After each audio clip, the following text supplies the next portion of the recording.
नमस्कार दोस्तों, स्वागत करते हैं आप सभी कई वस्तु जी को इसमें। तो दोस्तों आज जो है कि बिहार डीएलएड एंट्रेंस एग्जाम 2025 के लिए हिंदी का प्रैक्टिस सेट नंबर 2 लेके आ चुके हैं, क्योंकि इससे पहले ऑलरेडी हम सभी 1 प्रैक्टिस सेट कंप्लीट कर चुके थे और ये बिल्कुल अभी हम सभी सारा चीज टू द पॉइंट कंप्लीट कर रहे हैं। जो VBI क्वेश्चन बन सकता था वही क्वेश्चन लिया गया है, ठीक है। तो आप सभी इसे प्रॉपर याद जरूर कर लीजिएगा, आपके पेपर में डायरेक्ट हिट करने वाला है प्रश्न, बात समझे। इससे पहले विज्ञान का क्लास, उसके बाद एक फुल लेंथ टेस्ट सीरीज और PYQ क्वेश्चन हम करवा रहे हैं, चैनल पे अवेलेबल है, तो जाके वहां से हर प्रैक्टिस शीट को कंप्लीट कर लीजिएगा। तो चलिए शुरू करते हैं। सभी एक बार सेशन को लाइक करके शेयर जरूर कर लीजिएगा आप सभी। आइए पहला प्रश्न देखिएगा, क्वेश्चन नंबर 1 है। चलिए राइट आंसर कीजिएगा आप सभी। इस क्वेश्चन का राइट आंसर क्या हो जाएगा, इस क्वेश्चन का आंसर सभी से नीचे कमेंट बॉक्स में चाहेंगे। क्वेश्चन पढ़िएगा कि सोरठा के प्रथम चरण में कितनी मात्राएं होती है। चलिए क्वेश्चन का आंसर कीजिएगा आप सभी, वीडियो को पॉज कीजिए, उसके बाद आंसर कीजिएगा। बता सकते हैं इस क्वेश्चन का राइट आंसर क्या हो जाएगा कि सोरठा के प्रथम चरण में कितनी मात्राएं होती है। देखिए दोहा का उल्टा सोरठा होता है, ध्यान दीजिएगा, दोहा का उल्टा क्या होता है, सोरठा होता है। तो अगर जो दोहा में कह सकते हैं कि जैसे कि 13-11 होता है, तो उसी प्रकार से सोरठा में बात किया जाए तो 11-13 होता है, ठीक है। तो पहला चरण में बात किया जाए तो पहला चरण में 11 मात्रा हो जाएगा और दूसरा चरण में कितना है, 13 मात्रा होता है, जबकि दोहा में इसका उल्टा हो जाएगा। बात समझ गए। तो इसका राइट आंसर ऑप्शन में बी हो जाएगा। चलिए अगला क्वेश्चन देख लीजिएगा, मैंने ये काम कर लेना चाहिए, इसमें कौन सा वाक्य अशुद्ध अंश है। बता सकते हैं इस क्वेश्चन का राइट आंसर क्या हो जाएगा। तो क्वेश्चन पढ़ते ही आपको पता चल गया होगा कि मैंने ये काम कर लेना चाहिए, कि मुझे ये काम कर लेना चाहिए, क्या सही होगा, मुझे यह काम कर लेना चाहिए। तो यहाँ पर ऑप्शन नंबर ए वाला बिल्कुल गलत है, यानी कि अशुद्ध है, तो ऑप्शन में ए इसका राइट आंसर हो जाएगा। बात समझ गए आप सभी। चलिए क्वेश्चन नंबर 3 देखिएगा कि राजपुत्र में कौन सा समास है। क्या आप समास पढ़े हैं, तो आप हमको बताइएगा कि समास के कितने भेद हैं। आप हमको बताइए कि मुख्य रूप से कितना भेद है, ठीक है, मुख्य रूप से कितना भेद है, नीचे कमेंट करके बताइएगा। देखिए समास पढ़े हैं कौन कौन, ठीक है। चलिए बताइएगा इस क्वेश्चन का राइट आंसर क्या होगा। राजपुत्र में कौन सा समास है, यहाँ पर समास विग्रह कीजिएगा इसका, तो क्या हो जाएगा, राजा का पुत्र। आपको बताएं कि जहां पर भी अंतिम पद प्रधान मिले या कह सकते हैं कि कारक विभक्ति मिले, तो यहां पर जैसे ही आप इसको कह सकते हैं विग्रह किए कि राजा का पुत्र, तो ये का क्या है, कारक विभक्ति है, तो इसमें क्या हो जाएगा, तत्पुरुष समास होगा। याद रखिएगा आप सभी, जब भी समास विग्रह कीजिए और समास विग्रह के बीच में अगर आपका कारक विभक्ति आ जाए तो वहां तत्पुरुष समास होगा। अब यही भाव समास में प्रथम पद प्रधान होता है, यह उपसर्ग होता है। द्विगु समास में संख्या गिनती करने के लिए मिलता है। द्वंद्व समास में अपोजिट वर्ड होता है। अगला है, निम्नलिखित विकल्प में से शब्द अलंकार को चिन्हित कीजिए कि इनमें से कौन सा एक शब्द अलंकार है। क्वेश्चन नंबर 4 का राइट आंसर कीजिए आप सभी। तो देखिए अगर शब्द अलंकार की बात किया जाए तो यमक, याद रखिएगा आप सभी, यमक जो है ये आपका क्या है, शब्द अलंकार है। बात समझे। और यमक अलंकार में क्या होता है, शब्दों की पुनरावृत्ति होता है। याद रखिएगा आप सभी, बात समझे, शब्दों की पुनरावृत्ति से अलग अलग अर्थ निकलता है। याद रखिएगा आप सभी। तो यहाँ पर शब्द का एक यानी कि पूरा लाइन का पुनरावृत्ति यानी कि दोहरा दिया जाता है यमक अलंकार में। चलिए अगला क्वेश्चन देख लीजिएगा, क्वेश्चन नंबर 5 है कि नीचे लिखे विकल्प में से कौन सा विकल्प रूपक अलंकार से संबंधित है। देखिए यहाँ पर रूपक अलंकार की बात यहाँ पर किया गया है। रूपक अलंकार में क्या बताए थे कि किसी के अगर समान बता दिया जाए, ठीक है, या किसी के रूप में बता दिया जाए, वहां रूपक अलंकार होगा, या उपमेय या उपमान की यहाँ पर बात आएगा। तो यहाँ पर देखिएगा इसका मुख चंद्रमा के समान है, चंद्रमा इसके मुख के समान है, या चंद्रमा रूपी मुख है, या मुख है अथवा चंद्रमा है। तो इसका राइट आंसर क्या हो जाएगा, इसका राइट आंसर क्या हो जाएगा, ऑप्शन नंबर सी वाला होगा। ध्यान दीजिएगा, ये सभी नहीं होगा, ये सभी गलत हो जाएगा। यह चंद्रमा रूपी मुख है। तो यहाँ पर देखिए मुख को किसके समान बताया जा रहा है, बिल्कुल चंद्रमा के समान बताया जा रहा है। तो आपको क्या बताया कि जहां पर भी किसी भी चीज को किसी के समान बताया जाए वहां पर रूपक अलंकार होता है। बात समझे।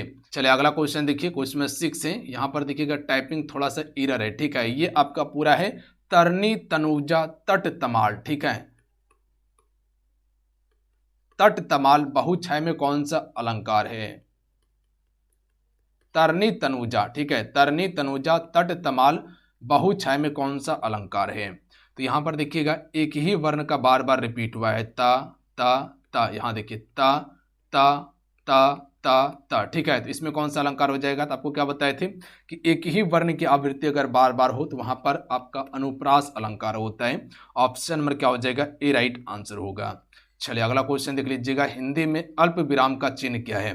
देखिए फ्रेंड्स, सभी सेशन को लाइक जरूर करते चलिएगा जितने भी मेरे साथ में जुड़े हुए हैं, और जितना हम क्लास दे रहे हैं प्रॉपर इस क्लास को आप सभी कवर करते चलिएगा, क्योंकि ये क्लास वो चीज़ें आपको दिया जा रहा है जो आपके एग्जाम ओरिएंटेड है। तो इतना कहेंगे कि जो चीज़ें हम आपको दे रहे हैं वो बेस्ट कंटेंट दे रहे हैं आपके लिए, ठीक है। बहुत मेहनत करके ये कंटेंट तैयार किया गया है ताकि आप पेपर में बेहतर प्रदर्शन कर पाएँ, हाईएस्ट स्कोर कर पाएँ।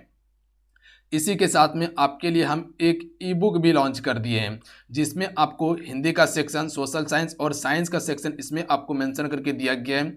1500 प्लस प्रश्न रखे हुए हैं आपके लिए, ठीक है। और सारा PYQ बेस्ड है, यानी कि जो 2022 में एग्जाम हुआ था, 2023 में हुआ था और 2024 में हुआ था, जिस प्रकार से प्रश्न पूछा गया उसी लेवल का प्रश्न दिया गया है, ताकि आपके पेपर में डायरेक्ट हिट करेगा। अगर इस ई बुक को पढ़ लेते हैं तो ये 3 सब्जेक्ट के लिए फिर आपको सोचना नहीं पड़ेगा, हाईएस्ट स्कोर करने में मदद करने वाला है। इस ई बुक को डाउनलोड करके आप सभी लास्ट समय में रिवाइज कर लीजिए, ब्रह्मास्त्र की तरह काम करने वाला है आपके पेपर में, ठीक है। मान लीजिए कि एक कैप्सूल है आपके लिए, तो इसको कम से कम आप सभी डाउनलोड करके पढ़िए। लिंक डिस्क्रिप्शन में और कमेंट बॉक्स में पिन कर दिए। बहुत सारे बच्चे डाउनलोड करके पढ़ रहे हैं, तो आपको पीछे नहीं होना है, अन्यथा वो आगे हो जाएगा और आप पीछे रह जाइएगा, ठीक है।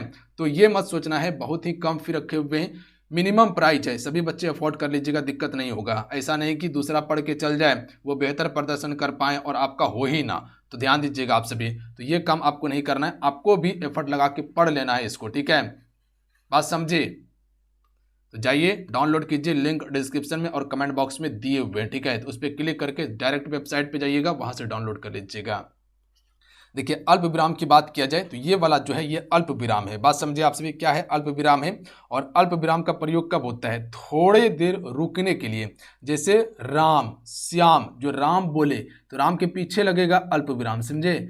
राम हो गया तो यहाँ पर अल्प विराम लगेगा। उसी प्रकार से अगर यहाँ पर लिखते हैं राम, श्याम और मोहन, ठीक है, और मोहन, तो यहाँ पर राम जो लिखे है यहाँ पर थोड़ा सा रुकने के लिए हमको अल्प विराम चिन्ह का प्रयोग करना पड़ा, उसके बाद श्याम और मोहन हो गया, तो ये आपका क्या हो जाएगा? अल्प विराम होगा। अगला है आम खाया जाता है, कौन सा वाच्य होगा?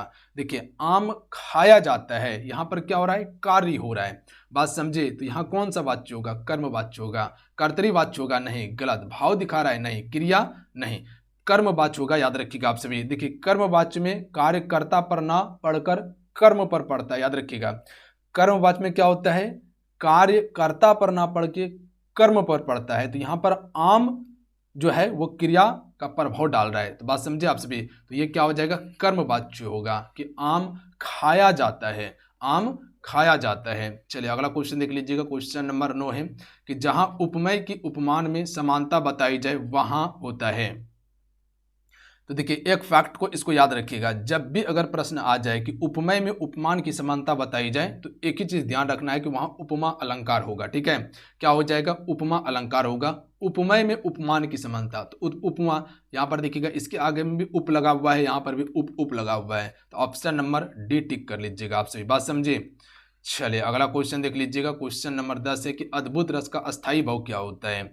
देखिए अद्भुत रस के अस्थायी भाव की बात किया जाए, इसका अस्थायी भाव होता है विस्मय। क्या होता है? विस्मय होता है, याद रखिएगा। यानी कि अद्भुत रस में क्या होता है? आश्चर्य का भाव होता है। क्या होता है? आश्चर्य का भाव होता है। आश्चर्य का भाव आपको इसमें देखने के लिए मिलता है, तो इसका right answer option number C हो जाएगा, विस्मय होगा। चलिए अगला है घबराहट में प्रत्यय है। तो सबसे पहले तो ये बताना चाहिए कि प्रत्यय कब लगता है, क्या आगे लगता है शब्द के, ये पीछे लगता है। तो याद रखिएगा प्रत्यय किसी भी शब्द के पीछे में लगकर उसका स्वरूप को बदल देता है, जबकि उपसर्ग जो होता है किसी भी शब्द के आगे में लगता है। याद रखिएगा आप सभी, उपसर्ग किसी भी शब्द के आगे में, प्रत्यय किसी भी शब्द के पीछे में। तो यहाँ पर देखिएगा घबराहट, यहाँ पर क्या हो जाएगा? आहट, आहट। आप सभी उच्चारण करके देखिए, घबराहट, आहट, आहट। तो ऑप्शन में क्या हो जाएगा? सी राइट आंसर होगा, ध्यान दीजिएगा आप सभी। बात समझे? चलिए अगला क्वेश्चन देख लीजिएगा, निम्नलिखित में से कौन सा शब्द अलंकार नहीं है। देखिए शब्द अलंकार कौन कौन सा होता है पता है आप सभी को? जैसे कह सकते हैं कि अनुप्रास अलंकार, अनुप्रास जो है ये शब्द अलंकार है। यमक जो है ये भी शब्द अलंकार है। उसी प्रकार से श्लेष अलंकार जो ये भी शब्द अलंकार है। तो शब्द अलंकार इनमें से कौन सा नहीं है? देखिए अनुप्रास हो गया, यमक हो गया, श्लेष हो गया, ये सभी शब्द अलंकार है। नहीं है कौन सा? रूपक अलंकार, ये शब्द अलंकार नहीं हो जाएगा, ये भावालंकार है, याद रखिएगा आप सभी। क्या है? भावा अलंकार है। चलिए अगला क्वेश्चन देख लीजिएगा। क्वेश्चन नंबर 13 है कि निम्न में से दंत ध्वनि कौन सी है? तो देखिए दंत से बोले जाने वाली ध्वनि ना हो जाएगा, जिससे कह सकते कि ता, था, दा, धा, ना। उच्चारण करके देखिए, बोलिएगा तो जीभ जो है आपका दांत में सटेगा। ता, था, दा, धा, ना। ठीक है, तो ता वर्ग जितने भी हैं ये आपका दंत से बोली जाने वाली ध्वनियां हैं।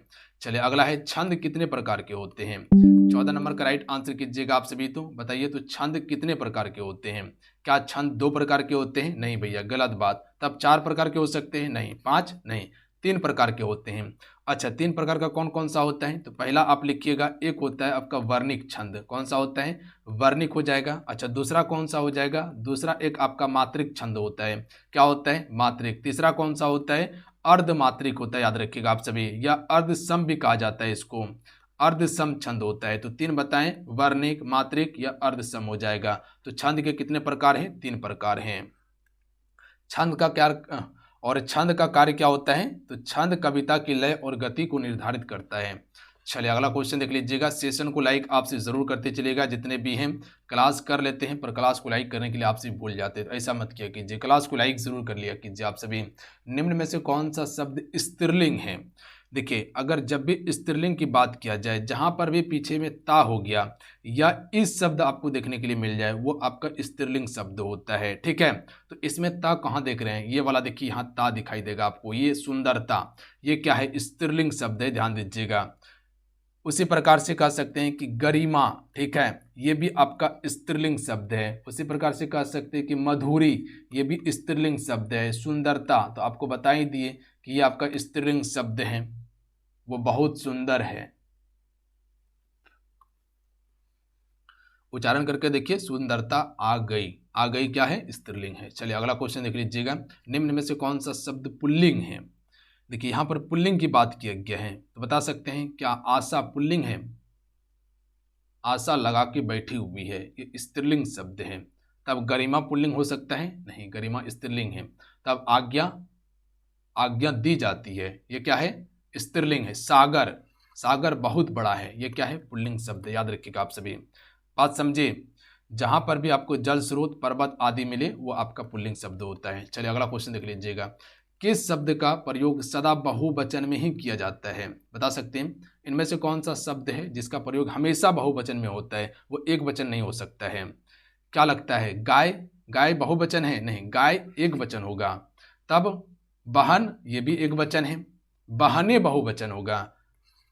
ताला बहुवचन है? नहीं, एक वचन है। दर्शन, दर्शन ये क्या आपका बहुवचन होगा। जैसे कह सकते हैं कि इसका उच्चारण कीजिएगा, उनके दर्शन हुए। किनके? उनके दर्शन हुए। ठीक है, तो ये आपका बहुवचन है। बात समझे? चलिए अगला क्वेश्चन है कि निम्न में से कौन सर्वनाम है? देखिए सर्वनाम में क्या बताए थे कि जैसे यह हो गया, वह हो गया, ठीक है, ये सभी आपका सर्वनाम है। मैं हो गया, तुम हो गया, ये सभी सर्वनाम शब्द हैं। तो ऑप्शन नंबर क्या हो जाएगा? ए राइट आंसर हो जाएगा। चलिए अगला है कि निम्न में से विशेषण है। देखिए विशेषण किसी भी चीज़ की विशेषता बताया जाए, जैसे काली हो गया, नया हो गया, पुराना हो गया, ठीक है, ये सभी क्या है? विशेषता है। कह सकते हैं कि ये घर अभी नया है, तो घर की विशेषता क्या है? कि घर अभी नया है। कह सकते हैं कि ये गाय काली है, तो गाय की विशेषता क्या है? कि वो गाय काली है। तो याद रखिएगा यहाँ पर क्या हो जाएगा? नया। नया शब्द जो है ये आपका विशेषण शब्द है। चलिए अगला क्वेश्चन है कि सीता सो रही थी, वाक्य काल क्या होगा? देखिए यहाँ पर सीता सो रही थी, यानी कि अभी वो कार्य आपका चल ही रहा है, यानी कि वो कार्य पूरा नहीं हुआ है। तो ये क्या हो जाएगा? भूतकाल तो होगा। क्या समान भूतकाल होगा? क्या पूर्ण भूतकाल होगा? नहीं, कार्य अभी समाप्त नहीं हुआ है, तो पूर्ण भूतकाल हो ही नहीं सकता है। तब अपूर्ण भूतकाल हो सकता है? हाँ, हो सकता है। उसके बाद है एक संदिग्ध भूतकाल, यानी कि यहाँ पर संदेह हो रहा है कि सीता सो रही होगी, ये संदेह नहीं है ना, ये भी गलत हो जाएगा। सामान्य भूतकाल है, ये भी नहीं होगा। तो क्या हो जाएगा? अपूर्ण भूतकाल होगा, क्योंकि यहाँ पर अभी कार्य हो ही रहा है। सीता सो रही थी, ध्यान दीजिएगा, सो ही रही थी अभी, यानी कि अभी ये कार्य पूर्ण नहीं हुआ है, तो हम सभी कह सकते हैं कि अपूर्ण भूतकाल होगा। बात समझे? जहाँ पर हो गया रहा हो गया, ठीक है, जहाँ पर भी आपको रहा हो गया, रही हो गया या रहे हो गया, प्लस में साथ में कह सकते हैं कि आपको था हो गया, थे हो गया, या कह सकते थी हो गया, ये सभी आपका कह सकते हैं अपूर्ण भूतकाल का संकेत है। अगला है निम्नलिखित में से तद्भव है। तद्भव क्या होता है? संस्कृत का बदला हुआ रूप जो हिंदी में प्रयोग कर रहे हैं। क्या गांव हो जाएगा तद्भव? बिल्कुल, गांव तद्भव शब्द है। इसका तत्सम क्या होगा? तो तत्सम इसका ग्राम होता है, याद रखिएगा आप सभी। तत्सम ग्राम है जो हम सभी संस्कृत में प्रयोग करते थे। बात समझे? चलिए अगला क्वेश्चन देख लीजिएगा। अच्छा, तत्सम शब्द वो शब्द जो संस्कृत का था डायरेक्ट हुबहू हिंदी में उठा के प्रयोग कर रहे हैं, वो आपका संस्कृत शब्द हो जाएगा। क्या गदहा, गाय, घोड़ा या ग्राहक, कौन सा इसमें तत्सम शब्द है? जो ग्राहक देख रहे हैं ये आपका तत्सम है, ये सभी तद्भव शब्द है। बात समझ गए आप सभी? बिल्कुल। चलिए अगला क्वेश्चन देख लीजिएगा। जल का पर्यायवाची नहीं है। ध्यान दीजिएगा क्या कहा गया? जल का पर्यायवाची नहीं है। तो देखिए ये समीर जो आप देख रहे हैं ना, समीर किसका है? हवा का पर्यायवाची है, ना कि जल का पर्यायवाची होगा। तो यही आपका करेक्ट आंसर होगा। जबकि नीर हो गया, सलील हो गया, अंबु हो गया, ये सभी आपका जल का पर्यायवाची होगा। बात समझे? चलिए अगला है जटिल का विलोम क्या है। तो देखिए जटिल का सरल हो सकता है ना। जटिल, अगर कोई भी कार्य जटिल है तो उसका विलोम सरल होगा। ऑप्शन में सी राइट आंसर होगा। जटिल मतलब पेचीदा या कठिन होता है, सरल मतलब आसान होता है। अगला है सुंदर का पर्यायवाची क्या होगा। तो देखिए सुंदर की बात किया जाए तो इसका पर्यायवाची होता है मनोहर, याद रखिएगा आप सभी। इसके अलावा सुंदर का पर्यायवाची रमणीय भी होता है, याद रखिएगा क्या होता है? रमणीय होता है। आकर्षण भी होता है। क्या होता है? आकर्षण भी होता है। रूपवान भी होता है, याद रखिएगा आप सभी। तो ये सभी सुंदर का पर्यायवाची है, तो यहाँ पर क्या हो जाएगा? मनोहर होगा। अगला है कि जिसे करना बहुत कठिन हो उसके लिए एक शब्द क्या होगा। अगर किसी भी चीज को करना बहुत कठिन आपको लगे ना, उसे हम सभी दुष्कर कहते हैं। क्या कहते हैं? एक शब्दों के लिए अनेक शब्द है, तो ये आपका दुष्कर हो जाएगा। जिसे करना कठिन हो वह दुष्कर कहलाता है। जिसे जीता ना जा सके उसे दुर्जय कहा जाता है, याद रखिएगा आप सभी। चलिए अगला क्वेश्चन है कि अली और अली का अर्थ देने वाला शब्द क्या होगा। देखिए यहाँ पर छोटी ई का प्रयोग किया गया, यहाँ पर बड़ी ई का प्रयोग किया गया, और दोनों शब्द के लिए अलग अलग अर्थ क्या हो जाएगा बता सकते हैं। तो एक अली का अर्थ क्या होता है? इसका होता है भौरा, याद रखिएगा आप सभी। क्या होता है? भौरा होता है। और दूसरा हो जाएगा इसका अर्थ होता है सखी, याद रखिएगा आप सभी। तो यहाँ क्या हो जाएगा? भौरा और सखी इसका राइट आंसर हो जाएगा। बात समझे? चलिए अगला क्वेश्चन देख लीजिएगा। उपमान में उपसर्ग है। देखिए उपसर्ग क्या बताए थे? किसी भी शब्द के आगे लगता है। तो यहाँ पर जो अप देख रहे हैं प्लस यहाँ पर क्या है? मान है। तो ये अप शब्द क्या है? ये उपसर्ग शब्द है। तो ऑप्शन में क्या हो जाएगा? यहाँ पर अप इसका राइट आंसर होगा। चलिए अगला क्वेश्चन देख लीजिएगा आप सभी। चलिए क्वेश्चन में 29 का राइट आंसर कीजिएगा कि परमार्थ का संधि विच्छेद क्या होगा। देखिए अगर परमार्थ की बात किया जाए तो इसका सबसे पहले आप सभी संधि विच्छेद कीजिएगा। तो ये क्या होगा? परम धन अर्थ होगा। ठीक है, क्या हो जाएगा? परम धन अर्थ हो जाएगा। तो इसका राइट आंसर क्या होगा? परम धन अर्थ। ऑप्शन में ई राइट आंसर होगा। बात समझे? परम मतलब होता है सर्वोच्च, अर्थ मतलब होता है प्रयोजन। चलिए अगला क्वेश्चन देख लीजिएगा। क्वेश्चन में 30 है कि रामधारी सिंह दिनकर को किस कृति के लिए साहित्य अकादमी पुरस्कार दिया गया था। मोस्ट इंपॉर्टेंट प्रश्न है, ध्यान दीजिएगा इसको आप सभी।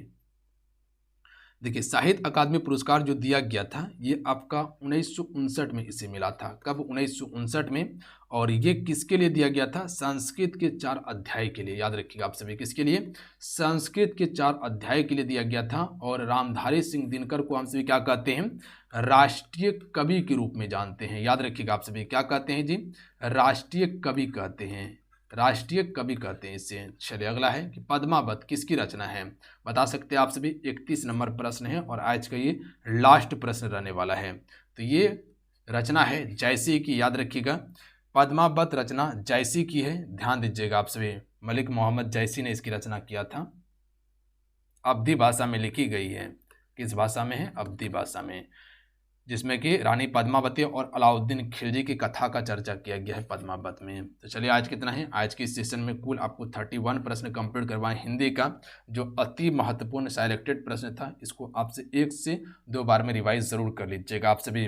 और जो आप सभी को ई बुक दिया गया है, जो लॉन्च अभी नया किया गया है, इस ई बुक को पढ़ लीजिए आप सभी। एक ही जगह सारा चीज़ मिल जाएगा, कम समय में रिवाइज कर लीजिएगा फटाफट आप सभी। तो हम कहेंगे कि इस ई बुक को पढ़िए, पैसा मत देखिएगा।